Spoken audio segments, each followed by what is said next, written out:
Okay, so this week's Torah portion, Parshat Tzav, is fascinating. But preceding that was readings in the Zohar, page 198, or not. Page 198 is talks about prayer, how important it is. Ironically, during Ma'ariv, there was no battery in my manually powered clock.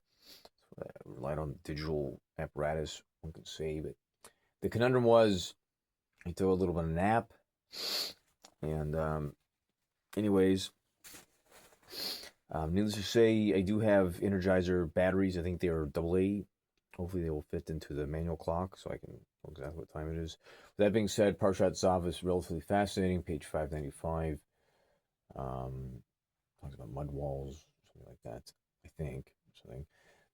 Also, 69 verses in the mnemonic, corresponding to the letters. I think it's what is it?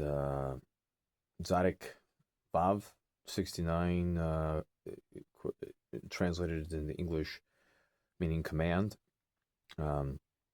There's something called generally specific and specific. In other words, during the Torah portion, it discusses a discussion between Rashi and Ramban.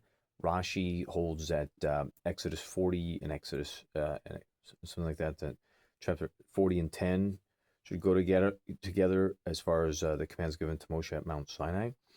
Where Ramban discusses says that would say that only Exodus chapter 40 and a portion in the Torah and Tzav would be coupled together. That's something called specifically specific.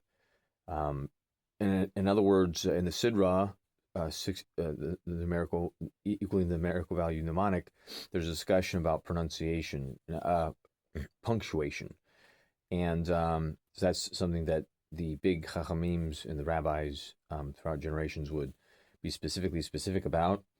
In other words, the version that I read from is been translated and things like that. So other things are immediately allowable. It separates one that would be like just simply a learner of things rather than someone who has learned something. In other words, continuous learning. In other words, the concept of Kaizen. Kaizen means continuous improvement and things of that sort. And so lots of other numbers that go along with that, believe it or not. But that's what I learned. A couple other things as well in this week's Torah portion. Baruch Hashem.